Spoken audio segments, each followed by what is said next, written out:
Welcome back to Money Majlis, the podcast where finance, innovation, and impact converge. I'm your host, Shobha Sarkar. In every episode, we explore the ideas shaping the future of money and business. From the rise of digital economies to the reinvention of purpose in companies. And today's guest stands at the center of that transformation. Today, I'm honored to welcome Rajeev Peshawaria, visionary CEO of Stewardship Asia Center in Singapore, founder of Leadership Energy Consulting, an acclaimed author of many books, among which Sustainability, Why ESG is Not Enough, and Too Many Bosses, Too Few Leaders.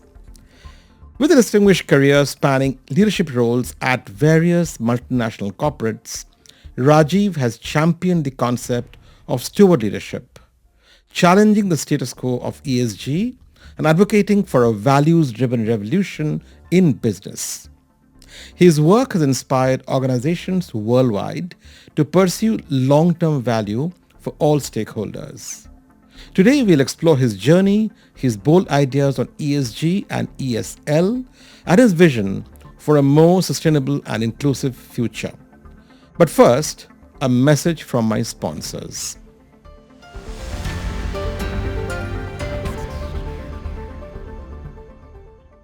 Money Majlis is proudly supported by Aqua Now, the premier crypto-as-a-service provider, now building in partnership with the top financial institutions in the Middle East. Discover more at aquanow.com. Money Majlis is brought to you by E&, a global technology group. Money Majlis is brought to you by Intellect Design Arena, driving digital adoption in banking and insurance. Money Majlis is brought to you by Live Digital Bank, powered by Emirates NBD. Trust and innovation combined. Money Majlis is brought to you by Network International, the leading digital payments technology company in the Middle East and Africa.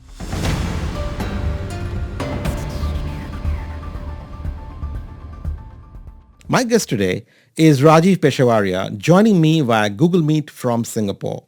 Rajeev combines 22 years of global Fortune 100 experience with research-based insights to provide unique and practical approaches to personal leadership, ethics, governance, and sustainable business growth. A sought-after speaker and consultant, Rajeev is the CEO of Stewardship Asia Center, Singapore, and president of Leadership Energy Consulting, USA. He is a member of the World Economic Forum's Global Future Council on Human Science of Environmental Action. Author of books like Open Source Leadership, Too Many Bosses, Too Few Leaders, and his latest, Sustainability, and a regular contributor for Forbes, he constantly challenges conventional wisdom on leadership, management, sustainability, and corporate governance. He has pioneered innovative practical concepts, including leadership energy and emotional integrity for personal growth, the brains, bones, nerves model for enterprise leadership, and the steward leadership model for driving sustainable business growth in the 21st century. Rajeev was formerly Chief Learning Officer of Coca-Cola and Morgan Stanley and has also held senior positions at American Express, HSBC, and Goldman Sachs. In his early career, he was a banker and currency trader. Rajeev, welcome to Money Majlis. I met you last year at the book launch event in Dubai of your latest book, Sustainability, which I have read and enjoyed thoroughly. Thank you for joining me from Singapore. How are you doing? I'm very well. Thank you for having me. Rajeev, your career began in banking and currency trading before moving into leadership development at global giants like Goldman Sachs, American Express, and Coca-Cola. Tell me, Rajeev, what pivotal experiences shaped your thinking about leadership and purpose? When I started out, I was like any other starry-eyed 21-year-old in banking. I thought I would learn a lot and then go on to do great stuff to change the world. Mm-hmm. But I was left to sink or swim, honestly, with very little onboarding or training to learn the ropes. I almost lost my job in the early months because of so many mistakes I made. Really? I also noticed that a lot of other young people like me, was stuck under terrible managers who crushed their confidence. We all came with a lot of hope and got stuck with people. So all this got me thinking that there has to be a better way. But I didn't do anything about it. So when I was moving from my first department to the second, I wrote up a whole instructional manual on how to do my job, just so that my successor wouldn't have as hard a time and wouldn't almost lose his job like I almost did. When people started to thank me for that manual several years on, it felt good, In fact, it felt really good. Then HR asked me to do a few workshops on, markets and treasury and things like that. One thing led to the other. And one day I found myself in HR as head of learning. So that's kind of how it happened. Quite amazing. And it's not too many people who move from banking to learning and then to become a coach. Tell me, Rajiv, at which point in your career did you pivot to sustainability and why? So when I moved into HR and learning, initially I was teaching finance and markets, right? Then I pivoted to studying human behavior and leadership, and then I pivoted completely into the leadership space, which is where I've been since. But this move to sustainability was really the fourth big pivot in my professional career. First was that move to HR. Second one, I started my own company. And the third one was to the nonprofit. So a sector where I am now. So when did I move to sustainability and why? It was actually 5 years ago. And the reason is I realized that environmental and social sustainability is actually a leadership issue. But the world is going crazy trying to solve a leadership issue with money, incentives, regulations, measurement, and reporting. So the current backlash against ESG is absolutely no surprise to me. And it has nothing to do with Donald Trump. It was a disaster waiting to happen. So would have happened with or without Donald Trump. So it's a good segue for me to ask my next question, Rajiv. In your book, in your latest book, Sustainable Sustainability, you write, quote, the good news is that everyone is talking about ESG. The bad news is that everyone is talking about ESG, unquote. Can you elaborate on why you believe ESG, as currently practiced, is not enough to drive real change? Yeah, so when I a lot of my talks I say, I'll repeat the quote. It is the problem. The good news is that everyone is talking about ESG. The bad news is that everyone is talking about ESG, meaning just talking about ESG. So as I just mentioned, sustainability is actually an issue of leadership intent. We need businesses to behave more responsibly. We need them to do well by doing good. By all means, make tons of money, but do it by solving real human problems. But if you try to influence human behavior with regulation, measurement, and incentives, you will get compliance at best and greenwashing at worst. And that's what's been happening. There's a lot of talk about ESG, but no real impact is happening. And that's the what I mean by everyone is talking about ESG.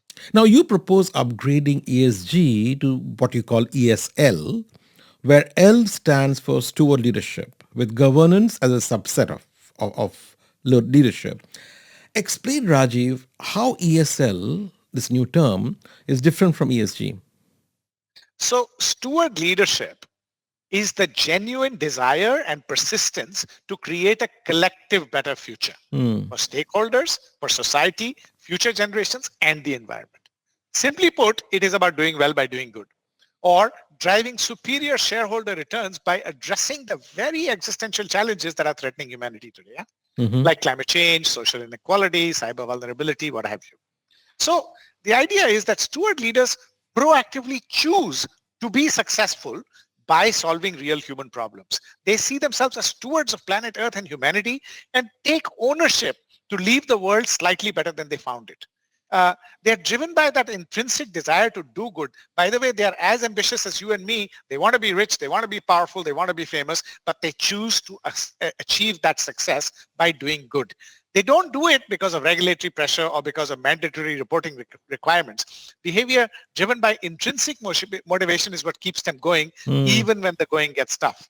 So that's the idea behind moving from ESG to ESL, because governance relies mostly on regulation, incentives, green finance, and that kind of stuff. And you get maximum compliance, a lot of compliance, and oftentimes even greenwashing. ESL, when it's driven by steward leadership principles, you get genuine desire to do well by doing good. But Rajiv, how would you restructure existing ESG metrics to integrate steward leadership? And what kind of resistance do you think we'll face from companies in implementing this new framework? Yeah, you talk about metrics, right? So first of all, I think we need to question our obsession with measurement. Mm-hmm. Uh, we've known for the longest time that overemphasizing incentives and measurement actually gets us bad behavior. Mm-hmm. You're a banker yourself. The 2008 financial crisis was about what? It was about incentives and measurements gone wrong, Yeah. right? So we've known this for a long time. Management scientists have been documenting overuse of measurement and incentives and causing bad behavior for the longest time. There is this brilliant article that was written as back as 1975. It's called On the Folly of Rewarding A While Hoping for B. On the folly of rewarding A while hoping for B. If you read it today, you will feel like it was written yesterday. And it gives all kinds of examples of it. It's the world's most referenced management article ever. By the way, every MBA school teaches it. And yet we keep drilling into people's heads that, what gets measured gets done. No, what gets measured doesn't get done. What gets done gets measured in a convenient way. So Interesting. So coming back to how do you measure ESL? Well, if you must measure, we should try to measure an organization's culture. Do we really practice the values that we have on our walls, or are they just pretty posters in the hallways?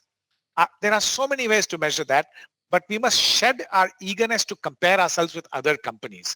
This idea of sustainability ratings that, my company is higher than yours in the sustainability rating, that's what causes the problem. We say ESL, the L is measured by us, for us, meaning we measure our today with our tomorrow. Where are we today and where do we go tomorrow? Comparing it as an index with other companies is counterproductive, I think. But Rajiv, you critique ESG for fostering compliance or innovation. Yet I can argue that ESG structured metrics hold corporations accountable, unlike the less measurable concept of steward leadership, which can be argued as being a bit more woolly. How would you respond to critics who say that your ESL framework lacks the rigor needed to enforce corporate responsibility? So it depends on what you call measurement, right? If you want to hold companies accountable for minimizing harm, then you have them report their carbon emissions and their net zero strategies. That might work. Though even with that goal, we are seeing more greenwashing than real metrics. You know how many frameworks there are to measure ESG performance today? More than 850. Okay. And you know what the correlation between them is? 0.37, which means these 850 plus measurement frameworks of ESG don't talk to each other. There's no commonality. Now, so that's the first part. What are you trying to measure, right? You're holding them accountable, but then you're asking them to report. You're asking them for disclosures. Just because I write a 150-page sustainability report and give you lots of disclosures doesn't mean I'm actually creating impact, right? So what you're getting is a lot of literature. ESL is a philosophy. There is no need to measure for the sake of comparing companies, but if you want to measure yourself to determine how can you get better, there are many ways to do so. In one of my books, I gave the brains, bones, nerves framework, which is a tool to measure exactly that. The brain stands for purpose and strategy. Bones tries to understand how the people, process, and structure stacks up, and nerves is the culture. But it is less about the rigor of measurement and more about the spirit.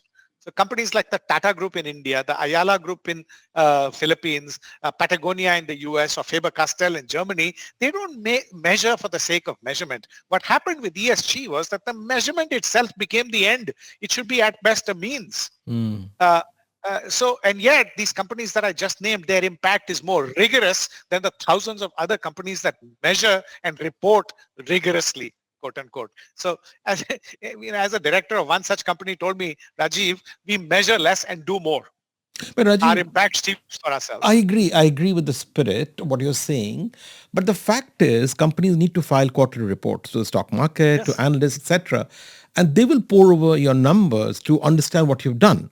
How would you demonstrate ESL in practice?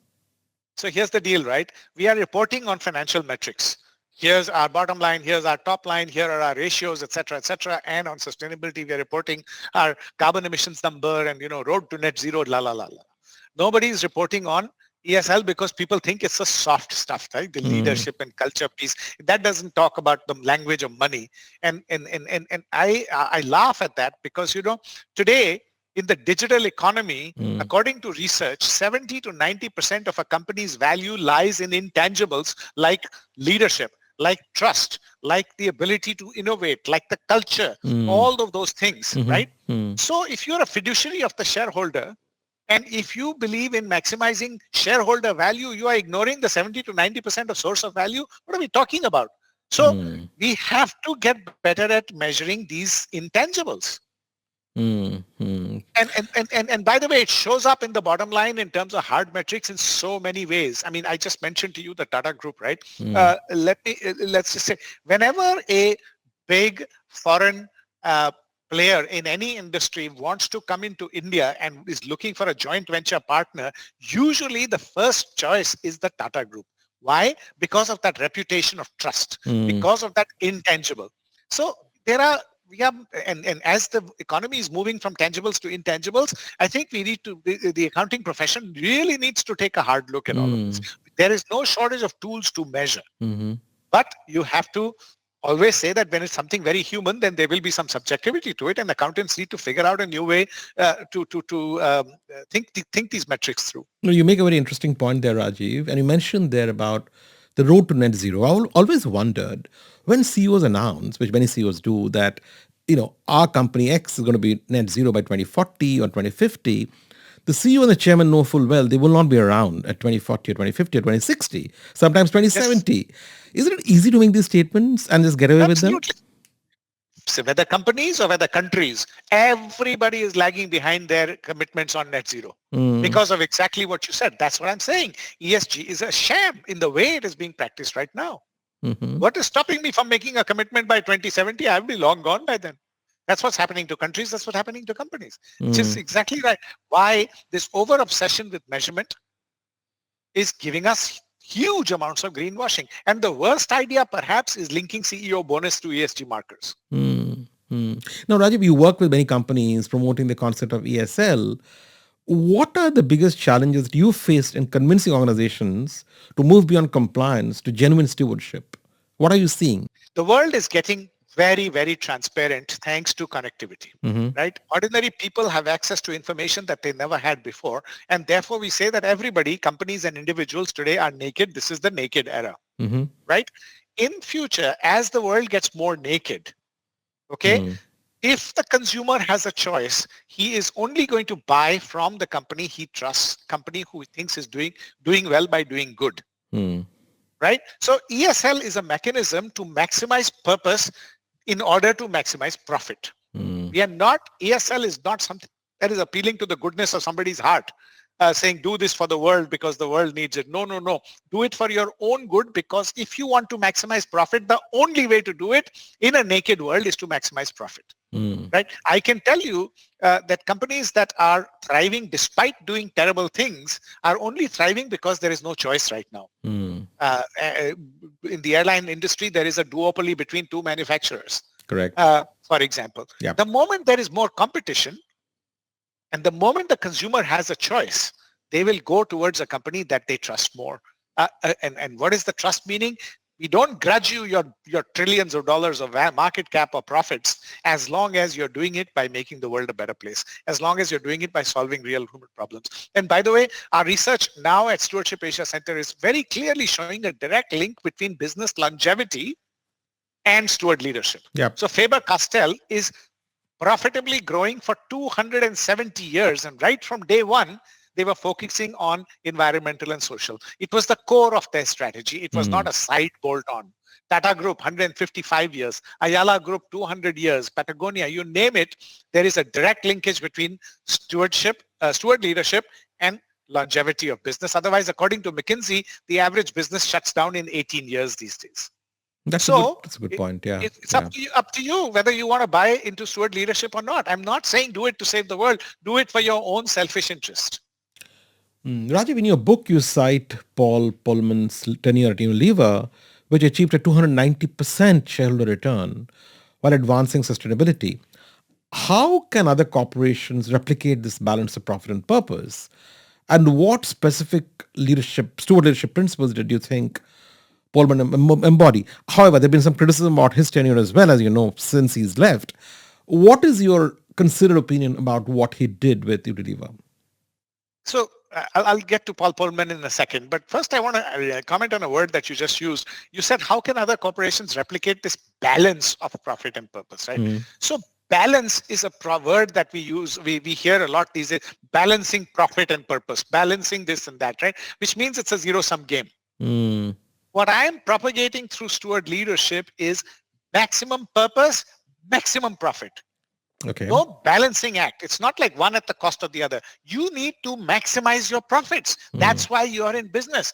But you can only maximize your profit in a naked world if you maximize purpose. That's the idea. Okay, so that's one thing. Now, coming back to Paul Polman, look, yes, there is criticism.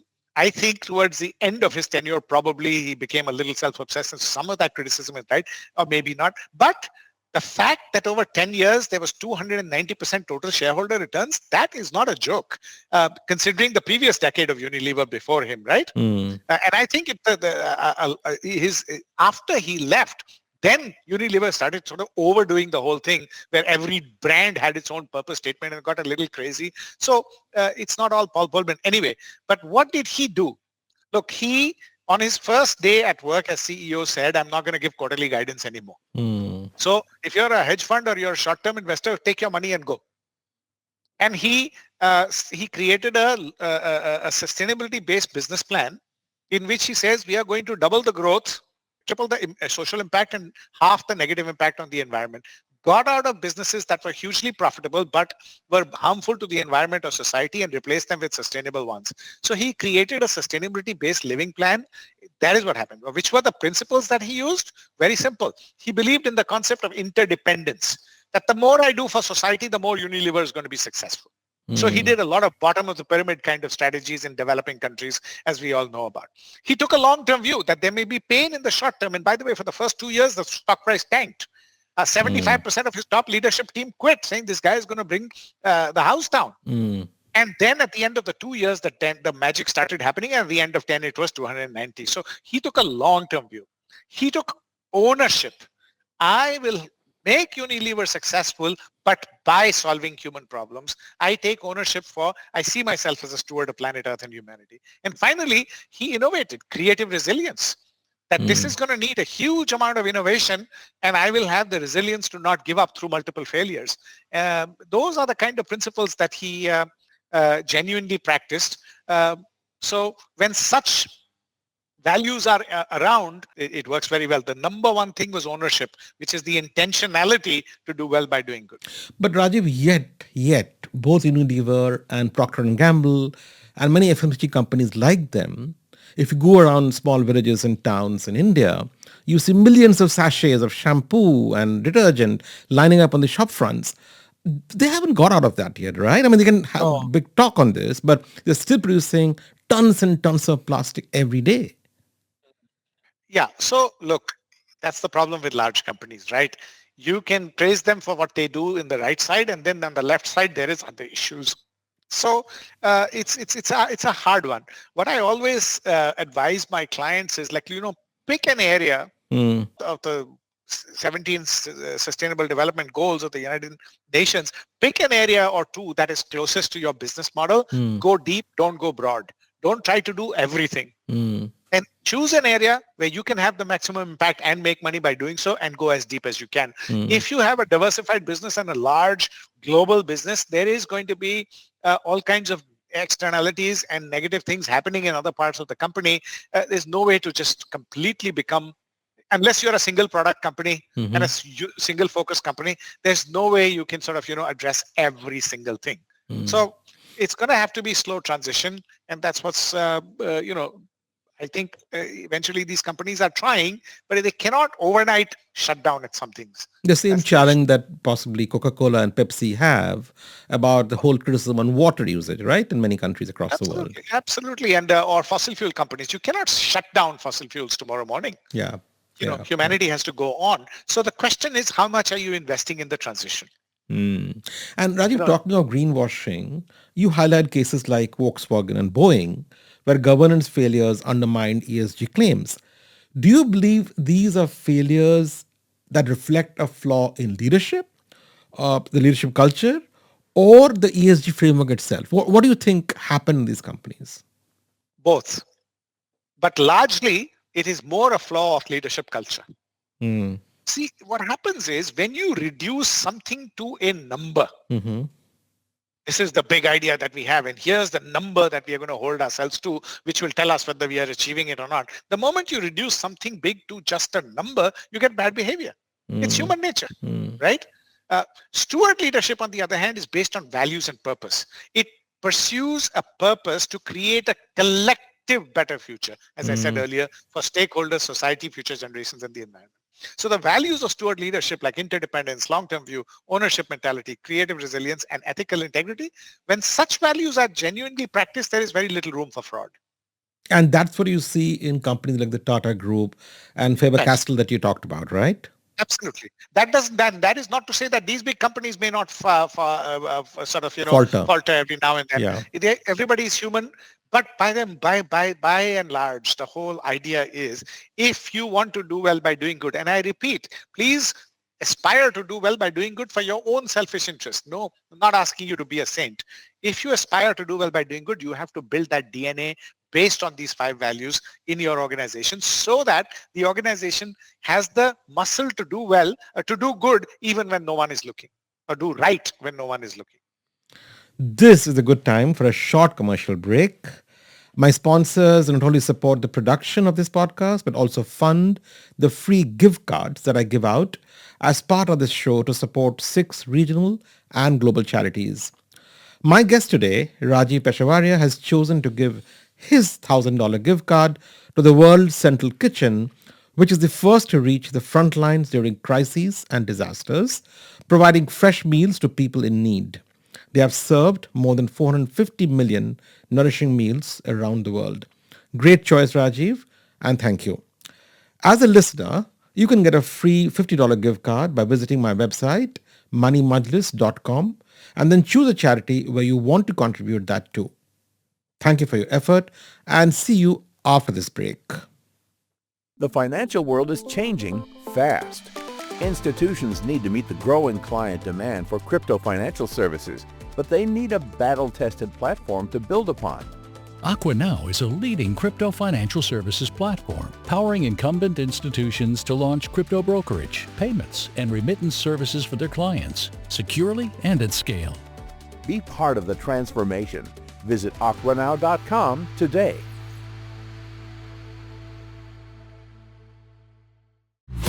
And touches your life in more ways than you can imagine. You want more tech, more speed, more convenience, more entertainment, more business solutions. And gives you all that and so much more. And go for more.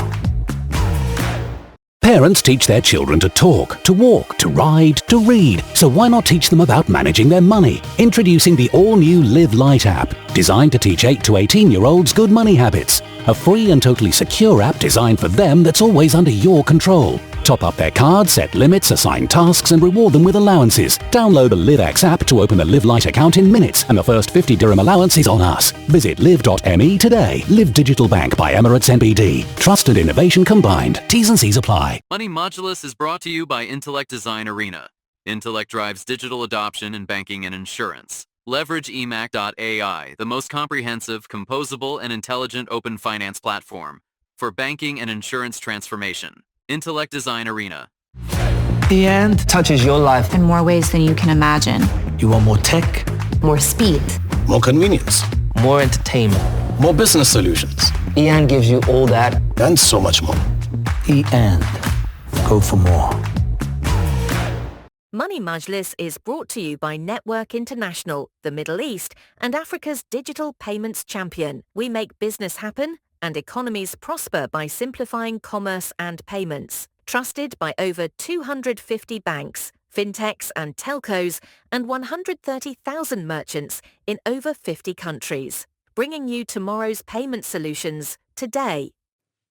Welcome back. In Money Majlis today, I'm in conversation with Rajeev Peshawaria, the visionary CEO of Stewardship Asia Center in Singapore. Rajeev, despite nearly $30 trillion in ESG funds today and escalating regulations across the world, genuine progress on climate and social issues remains slow. What are the main reasons for this disconnect, and how do you think steward leadership or ESL can address these gaps? So, green finance and other pools of capital, including these so-called ESG funds that you are referring to, were supposedly a cheaper source of funds intended to drive environmental and social impact, right? Then regulation was also considered as a tool to drive responsible behavior. Yeah. As I have alluded to several times already before, Suvo, hardly any of the 30 trillion made it to creating impact. And most of it only benefited banks and financial institutions who made them into trading instruments. And regulation gave us compliance as best and greenwashing at worst, as I said. So we need to educate on values and purpose. We need education on steward leadership because it is genuine steward leaders who are creating impact. We studied 100 such companies who were actually driving superior shareholder returns by addressing environmental or social issues. And they were making money by doing so. It requires innovation to do well by doing good. And there can be no law or regulation that mandates more innovation. So those are the limitations of regulation and money and incentives in driving this behavior. When it is driven by steward leadership, then you are looking for that innovation because you want to succeed by addressing those very challenges that are threatening us. Now, turning to financial services, Rajeev, the banking sector is, as we all know, rapidly increasing its focus on sustainable finance, green finance, with 73% of banks expected to intensify the ESG efforts by 2028. Major institutions like JP Morgan Chase and Bank of America and regional institutions in the UAE and the Middle East are committing trillions to environmental transition. What do you see as an ex-banker as the most significant opportunities and challenges for banks as they attempt to balance profitability with driving real-world sustainability outcomes? Again, they are saying they are committing trillions of dollars, but committing trillions of dollars on what is my question, right? If you really want to make an impact, you need to invest, you need to lend to companies that are on the edge of innovation, that are creating profitable solutions for climate change, global warming, social inequality, or cyber vulnerability and other challenges, right? There is plenty of innovation going on. The issue with what's stopping us from solving these problems is scaling those innovations. So I think banks could do a lot more in scouting for the most promising innovations and funding those businesses like they would fund any other businesses. Creating these cheaper pools of capital, these ESG funds is what they mean by saying they're committing trillions of dollars, but those are ending up as trading instruments. That's the problem. Do direct lending. The other thing that banks need to do is innovate for sustainability, is to create profitable solutions for blended finance. So work with philanthropies, work with the non-profit sector to de-risk projects that are very long-term but very promising for humanity. And so that, the philanthropic capital can come in and de-risk, and then the commercial capital can follow. So the banks can work with the philanthropy sector to innovate in that place. But the eventual goal, as I said, is to fund the innovation that is looking towards solving these challenges. So in your book, sorry, I was going to say. Go ahead. No, I'm going to say that. So in your book, just cutting off funding by banks for coal or palm oil is not good enough. No, because you cannot say this is the cutoff point. That we will, from tomorrow there'll be no coal, or from tomorrow there'll be no fossil fuel. That's not possible. Because when you try to solve an E problem, you create an S problem, especially in the global south. So you have to have, the word is transitions. But so, you cannot stop funding the so-called dirty businesses in one day. What you have to do is equally fund and find, as I said, innovative ways to fund scalable innovation in these areas. So there is going to come a time, already wind and solar prices have dropped 90%. And it is cheaper. Renewables are a cheaper source of energy in many cases already. There's going to come point of time when you're going to question, why am I investing so much money in fossil fuels? So that point will come. But again, coming back to your question about banks, I think please get better at finding promising innovation that is going to be profitable, and then also create blended finance solutions. Hmm. Rajiv, you reference Milton Friedman's 1970 op-ed, which argued that a business's sole responsibility is to maximize profits within legal bounds. Given that many executives still adhere to this philosophy now, we know that 63% of global CEOs cite short-term shareholder pressure as a barrier to sustainability. How do you think leaders can balance these competing demands? Are you being naive by saying follow the spirit and don't worry about the stock market? Steward leadership is not against profit or capitalism. Let me be very clear about that. In fact, steward leadership is the means to maximize profit in today's highly transparent or naked economy. Okay. Right? So as companies become more naked due to the universal connectivity and free flow of information that I spoke about earlier, the only way going forward to maximize profit will be by maximizing purpose. You have to show proof to the world that you are making your money by genuinely solving human problems. So we need to stop demonizing profit. We need to stop beating up capitalism. But there is good profit and there is bad profit, and consumers will vote with their wallets and reward companies that seek to do well by doing good. That train has left the station. Any company that is thriving despite that today is because there is no alternative. And that's a matter of time.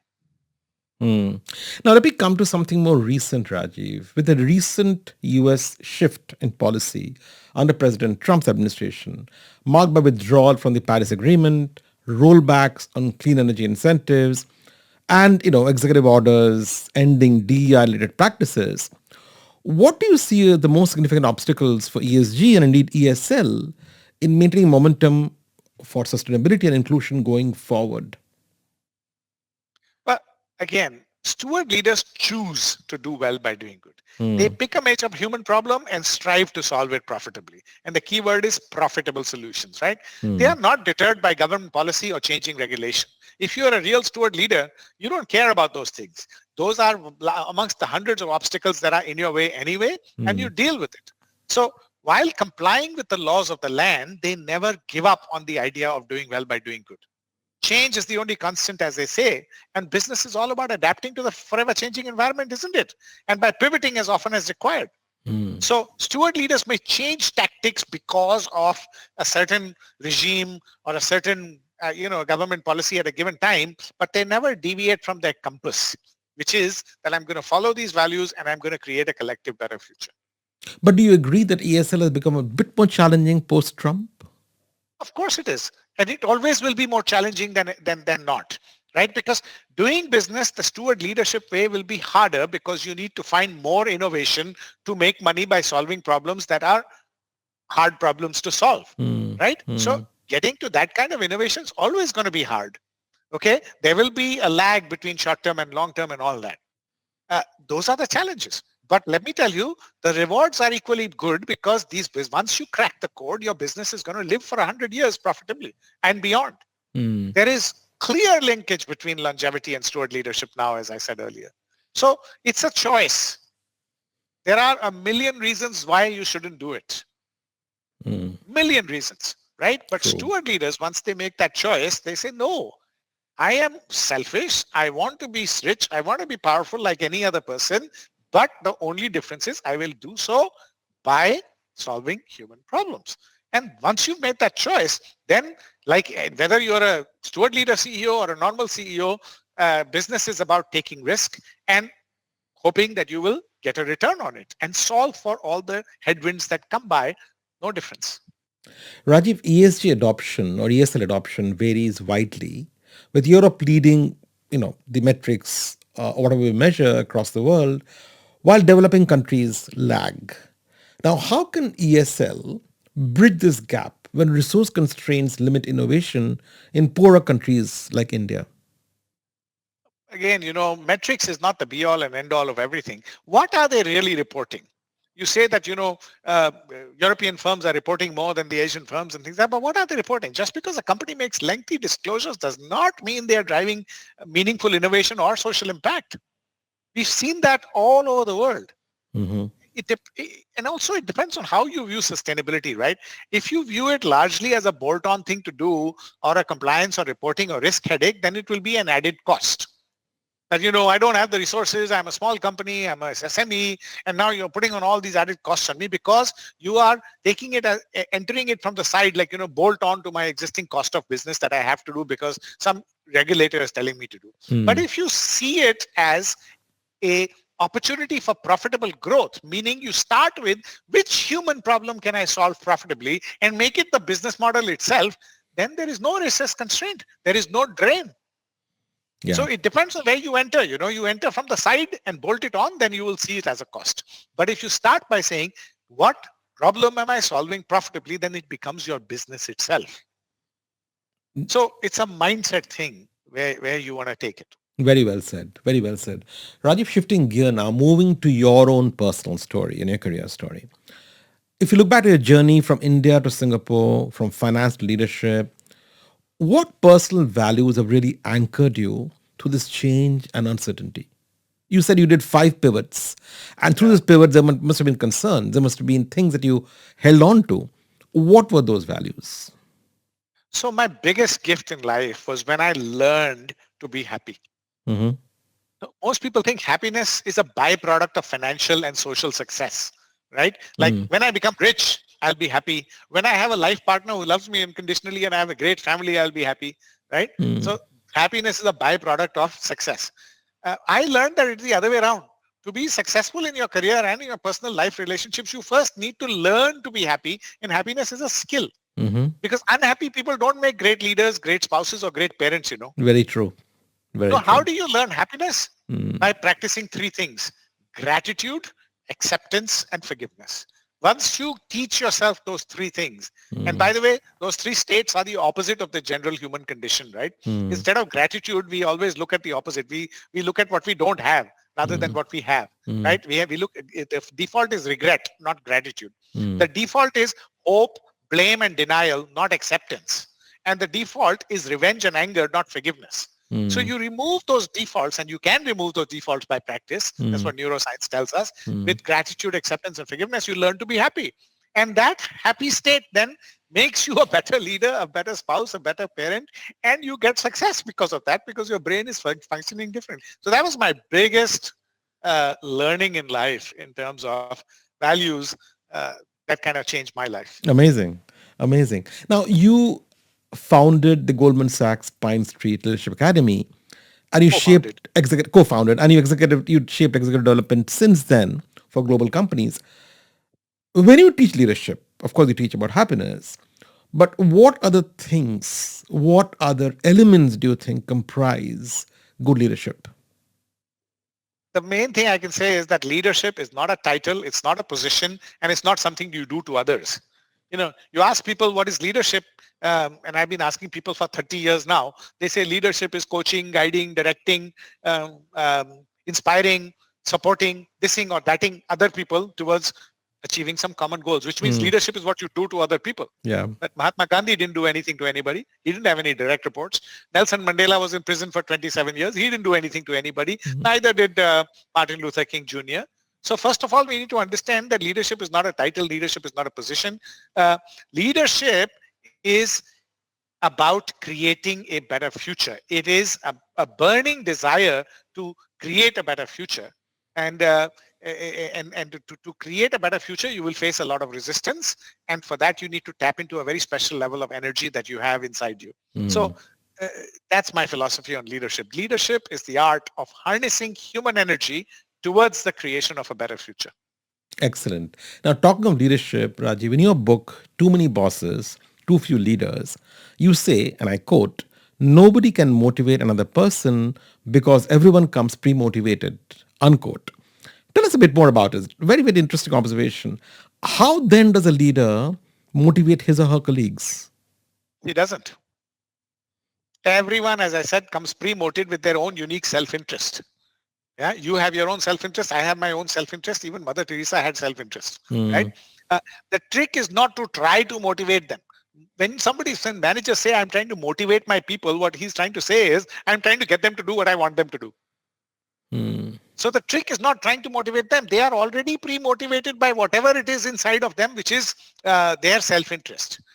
The trick is in uncovering their already pre-existing motivation triggers and putting that energy to work. You see? So some are motivated by money, others by prestige, and still others by purposeful work. This motivating somebody is a myth. Matching self-interest with the work at hand is what the best leaders do and know how to do. Is it counterintuitive, Raji, what you're saying? Absolutely. So, there was this beautiful book I read almost 25 years ago called First Break All the Rules. Correct. I read the book too. Okay. Excellent book. Yeah. He said it very well. Marcus Buckingham, I think, was the author. Yeah. Don't try to put into people, get out of them what is already in there. Don't try to put into people what is not there. Try to get out of them what is already in there, because Correct. that is hard enough. Play to their strengths. Play to their strengths. Don't try to address the weaknesses. Yeah. That's the idea. That don't try to motivate me to do something that I don't want to do.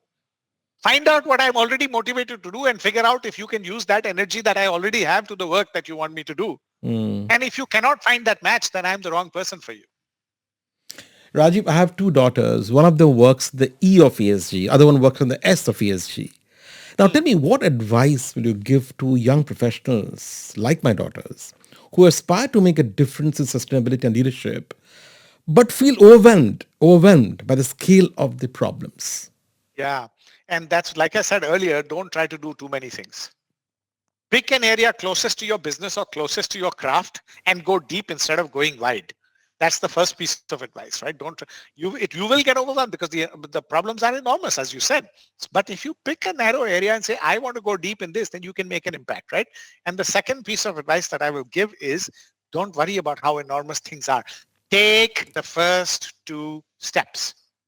If you take the first 2 steps with good heart, the universe will give you energy for the remaining 98 steps. Let me guarantee that. People don't fail because the going is tough. People fail because they don't even try. They give up before they even started. So the best advice I can give is take the first 2 steps, even though the remaining 98 are not clear. Excellent. Very well said. Rajeev, that brings me to the last part of my podcast where I ask my guests some rapid fire questions. You're not allowed to think much. You got to give the first answer that comes to your head, right? Are we ready? Yes. Okay. Let's start now. What's one ESG trend that you think is overhyped? Measurement and reporting. Okay. Which leader, past or present, embodies ESL for you? Nelson Mandela. Yeah, we talked about that. Excellent. What's your favorite sustainability innovation of the last year? So many, but a hospital group in India that makes money by serving extremely poor people on a cashless basis. The more poor people they treat, the more money they make. Okay. One daily habit that keeps you grounded? Gratitude. Wow. A hobby or passion outside of work that surprises people? I don't know what is outside of work. My work is my hobby and my work is my passion. By the way, I also love hiking. And you don't believe in work-life balance, therefore, do you? There's no such thing as work-life balance. But the work-life balance is like, I'm balancing work or life, which means when I'm working, I'm dead. That doesn't make any sense, right? It's work-life harmony. Excellent. If you could solve one global challenge overnight, magically, what would that be? Stop legitimizing murder in the name of God and country. And what's your go-to way to recharge after a busy week? A long walk or a bike ride on a Saturday. Excellent. And Saturday is coming up in 2 days. Rajeev, thank you very much for your time today on Money Majlis. I thought your insights and passion for sustainability and steward leadership shows through very, very clearly. Your work, Rajeev, challenges us not to rethink not just how we do business, but why we do business. I wish you continued success, Rajeev, in your mission to create a win-win-win future for stakeholders, for society and the environment. And thank you for your contribution today to your chosen charity. Money Majlis is proudly supported by Aqua Now, the premier crypto as a service provider, now building in partnership with the top financial institutions in the Middle East. Discover more at aquanow.com. Money Majlis is brought to you by E&, a global technology group. Money Majlis is brought to you by Intellect Design Arena, driving digital adoption in banking and insurance. Money Majlis is brought to you by Live Digital Bank, powered by Emirates NBD. trust and innovation combined. Money Majlis is brought to you by Network International, the leading digital payments technology company in the Middle East and Africa. That brings us to the end of today's episode of Money Majlis, where I believe that conversations do more than just inform, they inspire action. And through our social impact initiative, today's episode also supports a cause close to our guest's heart, the World Central Kitchen. And if you'd like to be one of the 50 listeners selected to give to the same cause, please visit moneymajlis.com. Money Majlis is conceived by me, Shobha Sarkar. It is produced by Sabine Achkar at Podster and is supported by Aqua Now, Emirates NBD, E&, Intellect Design Arena, and Network International. If you found this episode insightful, share it with a friend or colleague, rate the show, and please subscribe for more conversations at the intersection of capital, innovation, and impact. Until next time, goodbye and ma salama. Stay well and do good.